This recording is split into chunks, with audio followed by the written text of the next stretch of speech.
Le témoin a atteint un niveau d'horreur tel que même les enquêteurs chevronnés en sont restés bouleversés. Ce soir, de nouveaux détails sur ce que les enquêteurs disent avoir conduit un homme à tirer et tuer 4 personnes sous un même toit, y compris sa propre fille. Tout a commencé lorsqu'un homme de 43 ans, originaire de Floride, a reçu un appel vidéo des jeunes enfants de sa petite amie, à exactement 1h55 du matin. Au début, il était perplexe. Pourquoi serait-il réveillé si tard, un soir d'école? Encore ensommeillé, il a répondu à l'appel, pour être accueilli par des voix terrifiées et une affirmation glaçante. Tous les membres de leur famille étaient morts. Sans hésiter, il s'est précipité chez sa petite amie, priant pour que ce soit une terrible méprise. Mais rien n'aurait pu le préparer à ce qu'il allait découvrir.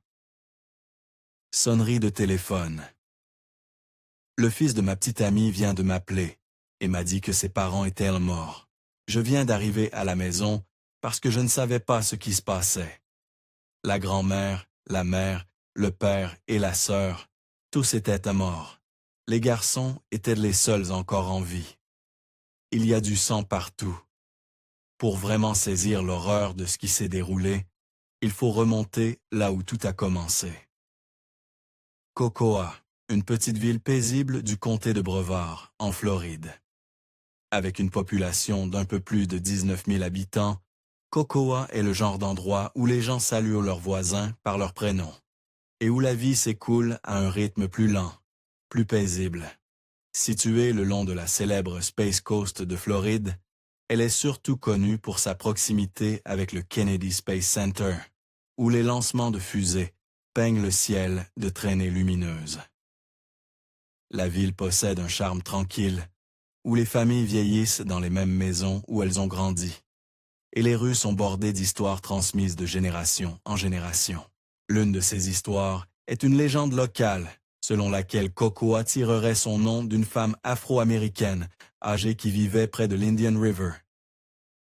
Elle offrait du cacao chaud aux marins de passage, et ceux-ci, en retour, criaient « Cocoa, Cocoa » pour signaler leur arrivée et leur envie de sa chaleur. Mythe ou vérité, cette anecdote capture l'image de longue date de la ville, celle d'un lieu accueillant, sûr et communautaire. La criminalité ici, statistiquement, en dessous de la moyenne. Pendant des décennies, Cocoa était plus associé aux fusées et aux retraités qu'à quoi que ce soit de sinistre. Mais tout cela a changé dans les premières heures du 1er mars 2023, à exactement 1h55 du matin. La tranquillité de cette ville endormie a été brisée. Kevin Day, un homme de 43 ans, dormait dans sa maison de Rockledge lorsqu'il a été réveillé en sursaut par la sonnerie familière de son téléphone portable. C'était un appel FaceTime, étrange à cette heure, et encore plus inhabituel lorsqu'il a vu l'identifiant de l'appelant. L'écran indiquait Kiara Terwilliger, la fille de 15 ans de sa petite amie, Constance Terwilliger. Confus et légèrement alarmé, Kevin a répondu, mais ce n'était pas Kiara à l'écran. Au lieu de cela, il a été accueilli par les visages effrayés et baignés de larmes de 2 jeunes garçons, âgés de 6 et 9 ans, les petits frères de Kiara. Leur voix tremblait. À travers des mots hachés et des respirations paniquées, ils ont dit à Kevin qu'il s'était de réveiller au son de cris, de détonations bruyantes, de bruits crépitants qui n'avaient aucun sens. Et puis, ils ont prononcé les mots que personne ne devrait jamais entendre. Tout le monde est mort. Le cœur de Kevin s'est arrêté. Tremblant, encore incrédule, il a enfilé des vêtements et s'est précipité dehors.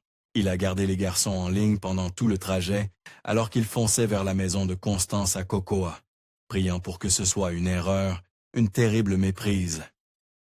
Mais, au fond de lui, quelque chose lui disait que c'était réel. Lorsqu'il est arrivé, il a poussé la porte d'entrée et a pénétré directement dans un cauchemar.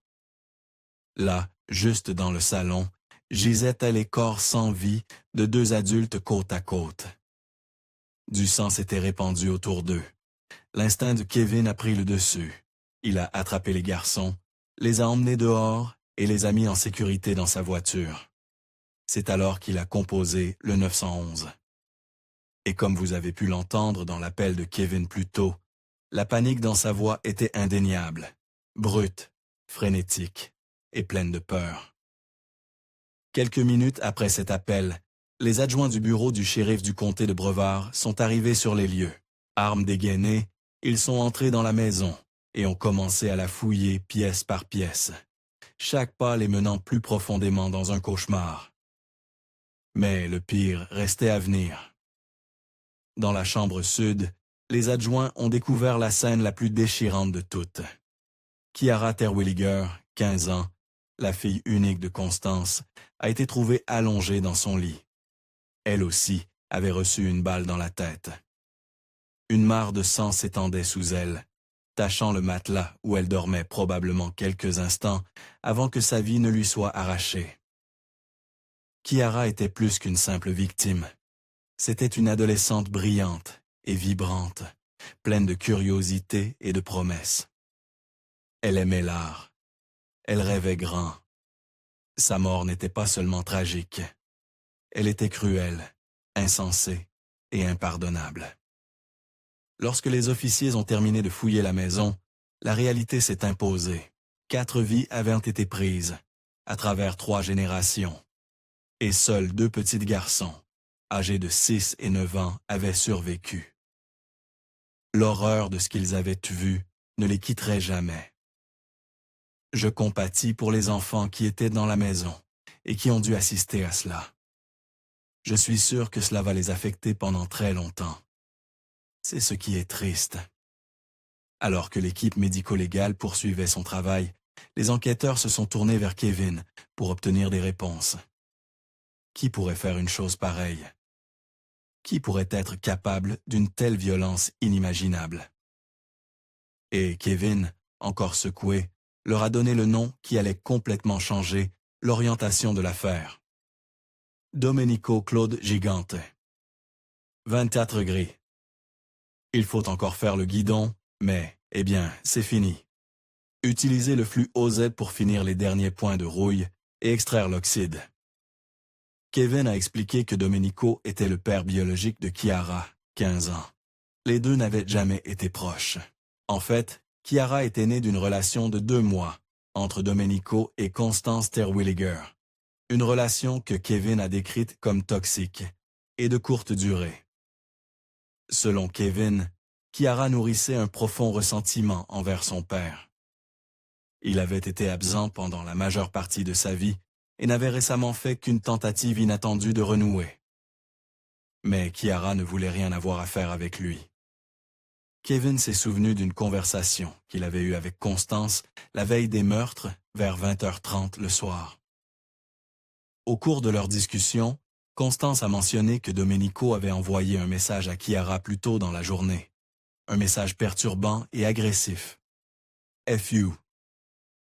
Kevin a admis qu'il n'était pas pleinement conscient des échanges entre Kiara et son père éloigné, mais il était clair que les tensions s'accumulaient.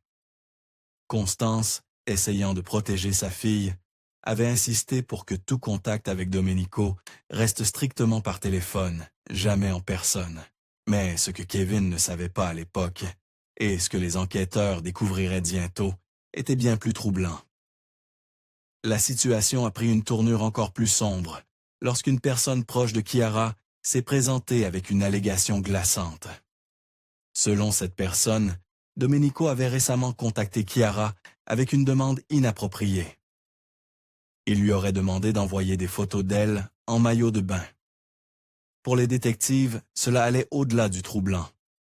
Cela suggérait un comportement prédateur, de la manipulation, et peut-être une obsession de contrôler la fille qu'il n'avait jamais vraiment connue. Avec cette nouvelle information, les enquêteurs d'homicide ont officiellement déclaré Domenico personne d'intérêt. L'affaire avait déjà choqué la paisible ville de Cocoa, mais elle prenait maintenant une tournure bien plus sinistre. Les détectives ne se demandaient un de plus ce qui s'était passé. Ils s'efforcèrent de comprendre pourquoi et qui était vraiment Domenico Claude Gigante. À 3h48 du matin, les détectives d'homicide sont arrivés. Ils ont rapidement obtenu un mandat de perquisition et ont commencé à fouiller la maison à la recherche d'indices. L'une des premières des choses qu'ils ont remarquées était la porte d'entrée. Elle avait été enfoncée avec force. Une empreinte de botte près de la poignée et des dégâts sur le cadre confirmaient ce qu'ils soupçonnaient déjà. Le tueur n'avait pas été invité à entrer. Il avait forcé l'entrée, déterminé et sans invitation. À l'intérieur, les détectives ont collecté une tempête de preuves, des douilles usagées, des échantillons de sang pour des tests ADN et des dizaines de photos capturant le carnage. Chaque pièce racontait une partie de l'histoire. Chaque corps, une vie volée en un instant. Mais alors que l'équipe médico-légale travaillait, une autre partie de l'enquête a commencé. Construire un profil de l'homme qu'ils croyaient responsable. Domenico Claude Gigante est né en juillet 1986. Il avait vécu à la fois dans le New Jersey et en Floride, mais c'est en Floride que son casier judiciaire a vraiment commencé à s'étoffer.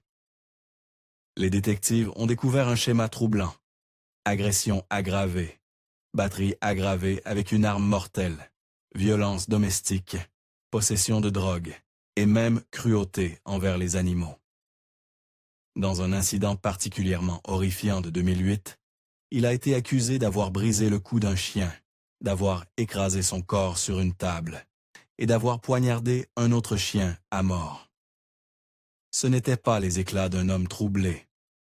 C'étaient les actes violents de quelqu'un capable d'une cruauté inimaginable. Il y avait aussi l'incident de rage au volant en 2012 dans le New Jersey, où Domenico aurait freiné brusquement et percuté deux motocyclistes, puis les aurait menacés avec une machette. Encore et encore, son nom apparaissait dans les dossiers de police liés à des accès de violence, des armes et de l'intimidation. C'était un portrait d'escalade, de violence contre les animaux, puis contre des étrangers, et maintenant contre sa propre famille. Et pourtant, malgré cet historique terrifiant, Domenico restait un homme libre. La plupart de ses condamnations se soldaient par une probation ou de courtes peines derrière les barreaux. Il avait réussi à passer entre les mailles du filet, même alors que son comportement devenait plus sombre et plus erratique. Les détectives ne s'arrêtaient pas là.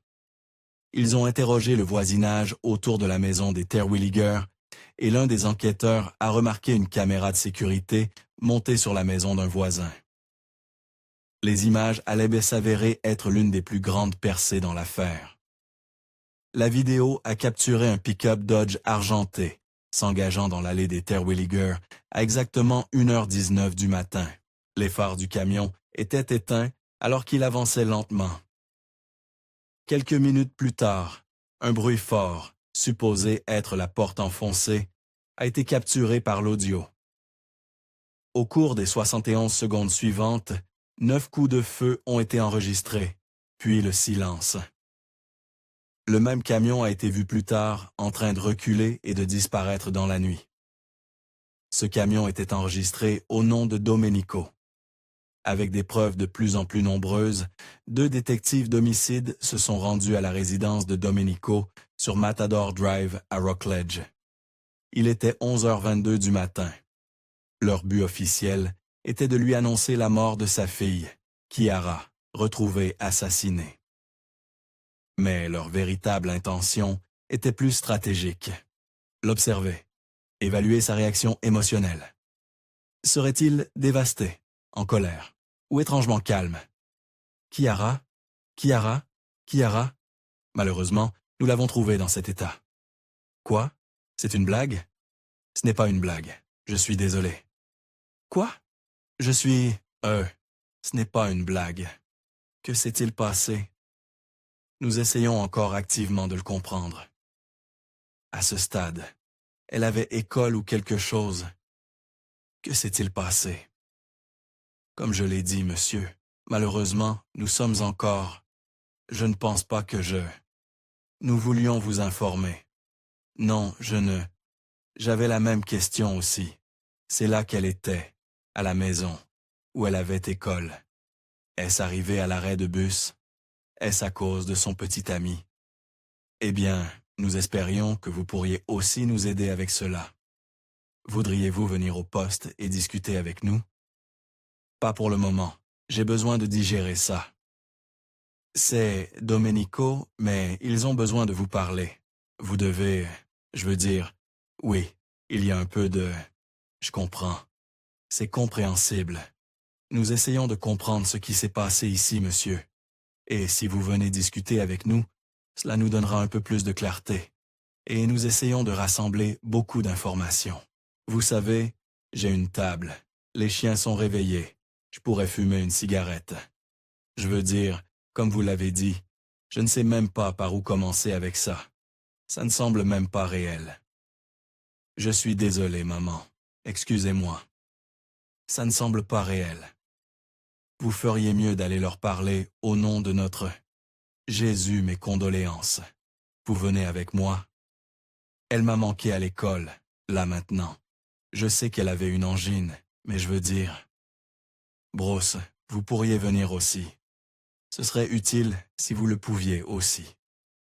J'ai vraiment besoin que quelqu'un vienne avec moi. Je suis désolé. J'ai de l'astrophobie. Je suis autiste. Merde, voulez-vous venir? Bien sûr, toute information que nous pourrions obtenir serait utile. Notre bureau n'est pas très loin d'ici. C'est juste là, sur Guest Street. D'accord, faites-moi savoir. Je dois mettre des vêtements. Où voulez-vous venir, oh? Nous sommes encore réveillés, bordel. Je vais juste... Vous êtes bouleversés. Nous ne voulons pas que vous conduisiez. Alors vous pouvez chacun monter avec l'un de nous. Vous venez de recevoir l'une des pires nouvelles possibles. Et nous ne voulons pas... Je ne sais même pas par où commencer. Je ne sais même pas comment traiter ça. D'accord, eh bien, laissez-moi mettre des vêtements. Comme vous pouvez le voir, les détectives étaient immédiatement sceptiques face à la réaction de Domenico. Son visage affichait une impassibilité qui ne correspondait pas à la gravité de la nouvelle. Bien qu'il ait semblé quelque peu confus, il n'a montré aucune émotion réelle. Pas de larmes, pas d'effondrement sous le poids d'apprendre que sa propre fille avait été assassinée de sang-froid. Les officiers ont observé un homme qui semblait être en état de choc, mais pas en deuil. Peu après avoir reçu la nouvelle, Domenico et son colocataire sont brièvement retournés chez eux pour récupérer quelques affaires. Ce qui s'est passé à l'intérieur allait bouleverser l'enquête de fond en comble. Selon le colocataire, une fois qu'ils étaient là seuls, il s'est tourné vers Domenico et lui a posé une question qui pesait lourd dans l'air. « Est-ce que c'est toi qui as fait ça ?» Domenico n'a pas hésité. Il a regardé son colocataire et a répondu calmement. « Oui. Je lui ai tiré 3 fois dessus. Maintenant, c'est juste toi et moi. On doit rester soudés. On va s'en sortir. » Ce n'était pas une confession faite dans la peur ou le remords. C'était froid, calculé et terriblement factuel. Après leur départ de la maison, les détectives ont transporté Domenico et le colocataire au poste, mais dans des véhicules séparés. La différence entre les 2 hommes était frappante. Dans une voiture se trouvait Domenico, ne montrant aucun signe de détresse visible, aucune tristesse. Au lieu de poser des questions sur sa fille ou sur l'enquête, il a choisi de parler du réchauffement climatique et de l'environnement. Un flot de pensées détachées qui a fait dresser les poils sur la nuque de l'officier. Dans la 2e voiture, le colocataire était émotif. Il ne pouvait contenir sa frustration et son chagrin, et alors qu'il était assis à côté du détective, il a commencé à s'ouvrir. Il a partagé quelque chose de profondément troublant, quelque chose qu'il avait entendu la veille des meurtres. Vers 23h30 le soir, Domenico était en rage parce que Chiara ne répondait pas à ses messages ou ne lui parlait pas de son rendez-vous chez le médecin. Dans cet instant de fureur, Domenico aurait dit « Je suppose que je vais devoir y aller et tous les tuer ». À l'époque, le colocataire pensait que c'était juste une autre des crises de Domenico. Il avait un historique de colère violente. Mais maintenant, en y repensant, le colocataire a murmuré « Mon Dieu, aidez-moi. J'aurais peut-être dû savoir. » Il a également révélé que Domenico était très familier avec les armes à feu et avait probablement utilisé l'arme de son colocataire pour les meurtres. Pour appuyer cela, il a fourni aux détectives des images de la caméra de sonnette de leur maison. La vidéo montrait Domenico montant dans son pick-up Dodge argenté, tenant une arme de poing, seulement 23 minutes avant que les premiers coups de feu ne soient tirés chez les Terwilliger. La même caméra a ensuite capturé Domenico rentrant chez lui seulement 19 minutes après le dernier coup de feu. Avec des preuves de plus en plus nombreuses, une confession silencieuse et des témoignages oculaires, les détectives étaient là prêts à confronter Domenico directement. Dans la salle d'interrogatoire, 2 détectives d'homicide du bureau du shérif du comté de Brevard ont lu à Domenico ses droits Miranda. Il les a écartés sans hésiter et a accepté de parler. Lorsqu'on lui a demandé quand il avait vu Chiara en personne pour la dernière fois, Domenico a affirmé que c'était lundi après-midi, vers 14 heures, environ 35 heures avant la fusillade. Il a dit que Chiara avait un rendez-vous chez le médecin pour une angine, raison pour laquelle elle était restée à la maison au lieu d'aller à l'école. Il a ajouté que leur dernière interaction verbale avait eu lieu le lendemain, mardi, vers 15 heures, lorsqu'il avait appelé pour prendre de ses nouvelles. « C'est la seule chose qui me dérange vraiment », a-t-il marmonné, en référence au ton de leur dernière conversation. Il a dit qu'il avait essayé de lui poser des questions sur ses symptômes, mais Chiara n'avait pas répondu comme il le voulait. Puis est devenu le détail le plus étrange encore.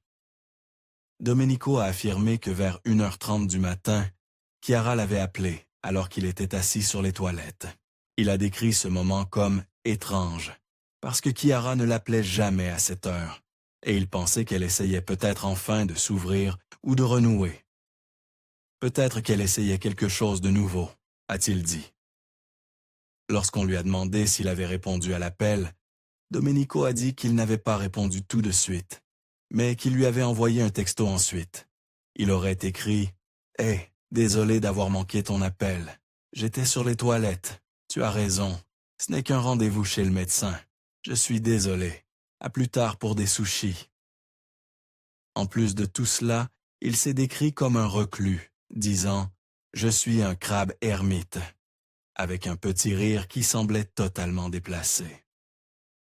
Il a affirmé n'avoir ni amis, ni vie sociale, ni intérêt pour quoi que ce soit, au-delà de son travail de livraison de journaux. Selon lui, ses nuits étaient prévisibles. Il se couchait à 18 heures, se réveillait vers 11 heures du matin, faisait de l'exercice, puis se préparait pour sa tournée de journaux. Il a nié posséder des armes à feu. Il a insisté sur le fait qu'il ne quittait jamais la maison, sauf pour le travail, et a clairement indiqué que personne d'autre n'avait utilisé son pick-up Dodge argenté la nuit des meurtres. Mais les détectives qui l'écoutaient avaient déjà commencé à relier les points, et les preuves racontaient une autre histoire. Ils ont regardé Domenico droit dans les yeux et l'ont interrogé sur les incohérences. Il avait affirmé ne pas être allé quelque part cette nuit-là, mais les images de surveillance de sa propre caméra de sonnette montrèrent le contraire. Son camion avait clairement été capturé en vidéo, quittant l'allée. Lorsqu'il a été confronté à ces images, Domenico a semblé momentanément décontenancé, mais il a rapidement balayé cela, disant qu'il avait dû oublier. Il a ensuite offert une excuse vague, affirmant qu'il était allé chez un homme nommé Jim Harper pour fumer de la marijuana et s'asseoir près d'un feu. Les détectives ont demandé les coordonnées de Harper pour vérifier l'histoire. Domenico a hésité avant de dire qu'il ne les avait pas.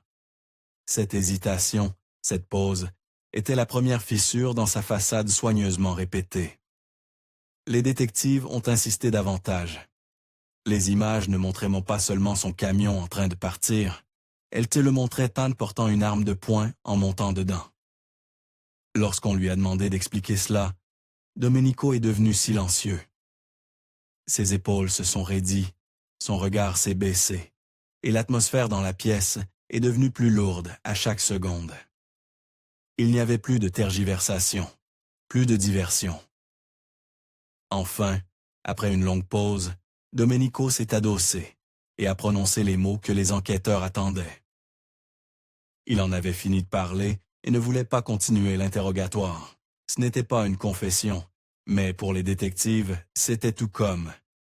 C'était le genre de silence qui parle plus fort que les mots.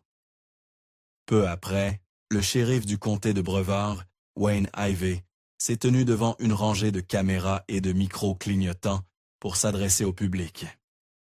Sa voix était ferme, son expression inébranlable, alors qu'il confirmait ce que beaucoup craignaient. Environ 1 heure auparavant, les adjoints avaient arrêté Domenico Claude Gigante, 36 ans, de Rockledge, Floride. Il a été inculpé de 4 chefs d'accusation de meurtre au premier degré, avec préméditation, sans possibilité de caution, comme ordonné par le juge David Koenig. Le shérif Ivey n'a pas mâché ses mots. Il a exposé l'historique violent de Domenico, détaillant une longue série d'arrestations qui peignaient le portrait d'un homme dangereux depuis des années. Dès 2005, Domenico avait été arrêté pour violence domestique. En 2008, il a été inculpé pour plusieurs chefs de cruauté envers les animaux. En 2012, il a fait face à des accusations de batterie aggravée avec une arme mortelle et d'agression aggravée. Le shérif Ivey a ensuite fait une déclaration qui résonnerait bien au-delà de la conférence de presse, que quiconque capable de faire du mal à des animaux est plus que capable de faire du mal à des êtres humains. Mesdames et messieurs, je vais vous dire que c'est un individu extrêmement violent, avec un passé extrêmement violent, remontant à 2005, qui n'aurait jamais dû être dans nos rues, où il pouvait ôter la vie de toute cette famille. En 2005, il a été arrêté pour violence domestique et coups. En 2008, il a été arrêté pour plusieurs chefs de cruauté envers les animaux. En 2012, batterie aggravée avec une arme mortelle et agression aggravée. Et je l'ai dit auparavant, si vous êtes le genre de personne capable de faire du mal à un animal, vous blesserez un être humain. Et cet individu est la preuve vivante de cette affirmation. Alors que Domenico Claude Gigante était en détention, attendant d'être transféré en prison, son esprit n'était pas sur les victimes. Il n'était pas sur sa fille ou sur la maison ensanglantée qu'il avait laissée derrière lui. Au lieu de cela, il a demandé à plusieurs reprises aux officiers s'il pouvait parler à son colocataire, juste une dernière fois. Finalement, le colocataire, qui se trouvait au poste pour être interrogé, a accepté une conversation surveillée. Ce qui s'est déroulé dans cette vidéo enregistrée n'a fait que renforcer la nature glaçante de l'état d'esprit de Domenico. Les premiers mots sortis de la bouche de Domenico n'étaient pas à propos de remords ou de chagrin. C'était une question enracinée dans la paranoïa et l'autopréservation. « As-tu dit quelque chose à la police ?» Le colocataire, calme et honnête, a répondu « J'ai dit la vérité. » La voix de Domenico s'est tendue. « Pourquoi ?» a-t-il exigé. La réponse du colocataire était directe mais puissante. « Parce que tu as fait quelque chose d'horrible. » Mais cet échange n'était pas la fin. Seulement 5 jours plus tard, depuis la prison, Domenico a appelé le même colocataire. Cette fois, son ton était calculé, manipulateur. Il a demandé l'impensable, que son colocataire prenne la responsabilité des meurtres. Domenico l'a exhorté à mentir et à dire qu'il avait commis les meurtres par amour pour lui, une supplication tordue d'un homme cherchant désespérément à échapper aux conséquences de ses actes. Il a également mentionné des plans pour poursuivre une défense fondée sur la folie, espérant convaincre le tribunal que son esprit était brisé, qu'il ne savait pas ce qu'il faisait. Mais le système judiciaire avançait déjà, et vite. Quelques semaines plus tard, un grand jury a inculpé Domenico de 4 chefs d'accusation de meurtre au premier degré et d'un chef d'accusation de cambriolage armé. L'affaire a été officiellement transmise au bureau du procureur d'État Phil Archer, et l'accusation n'a pas perdu de temps. Ils ont annoncé qu'ils demanderaient la peine maximale prévue par la loi de Floride, la peine de mort. Les procureurs estimaient que les preuves étaient accablantes. 4 vies ont été prises dans un acte de violence méthodique et prémédité. Douilles, images de surveillance, confessions, témoignages, empreintes numériques. Et le pire de tout, les victimes étaient de la famille, dont une fille de 15 ans qui lui avait autrefois fait confiance, même de loin. Selon la loi de Floride, le meurtre au premier degré est un crime capital, et les peines sont claires. La prison à vie sans possibilité de libération conditionnelle, ou la mort par injection létale.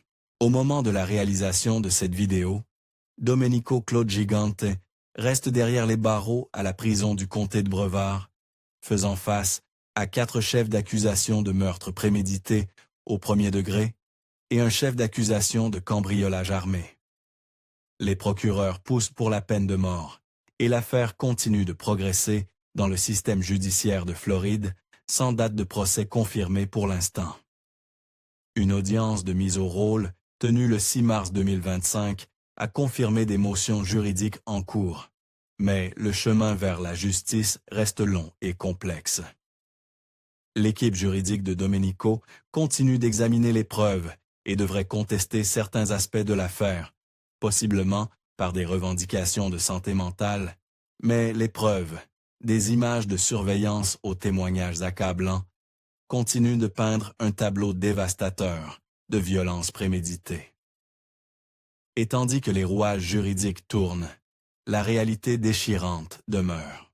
Chiara, 15 ans, ne grandira jamais, ne terminera jamais le lycée, ne poursuivra jamais ses rêves, ni ne découvrira la femme qu'elle aurait pu devenir.